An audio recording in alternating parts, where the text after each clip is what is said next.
જય ભોલે જય બાબારી મિત્રો. તો મિત્રો અમે 2 દિવસથી પહેલગામમાં છીએ અને અમને એક ટોકન આલે છે. ટોકનમાં અમારે તારીખ આવી છે 9. એટલે અમે વિચારીએ છીએ કે જો 1-2 દિવસમાં અમારું આરએફડી કાર્ડ બની જાય તો અંદર દર્શન કરવા જઈએ. પણ આ તો આજે પણ અમે વિચાર્યું હતું કે આખી રાત જાગી અને લાઈનમાં ઊભા રહીએ. પણ અમે જો બધા મિત્રો જયેશભાઈ, ગોપુભાઈ, દિનેશભાઈ, એમના મિત્ર બધા ગયા હતા અમે આજે ટોકન બનાવવા. પણ અત્યારથી જ જો ટાઈમ 9:30 થવા આવ્યા છે, 9:22. પણ અમે ટોકન બનાવવા ગયા હતા પણ અહીંયા તો એવું કીધું કે અત્યારે લાઈનમાં રવા નહીં મળે, સવારમાં આવજો તમારી રીતે, તો લાઈનમાં ઊભા રહેજો. તો અમે હવે જઈ રહ્યા છીએ પાછા અને આજે રાતે 1-2 વાગે પાછા વળીને લાઈનમાં લાગી જઈશું.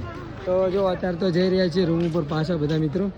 તો વિચારીએ છીએ કે સવારમાં આવીએ, લાઈનમાં રહીએ અને આરએફડી કાર્ડ ફાઇનલ બનાવડાવી દઈએ, પછી જઈએ તો બાપાના દર્શન કરવામાં, મહાદેવના દર્શન કરવા માટે. પણ આ તો કંઈ હજુ ઠેકાણું પડ્યું નથી. તો બસ મિત્રો આવડે ફરીએ છીએ, 2 દિવસથી રખડીએ છીએ પણ કંઈ ઠેકાણું પડતું નથી. તો બસ મિત્રો બાકી તો અત્યારની અપડેટ આટલી જ છે.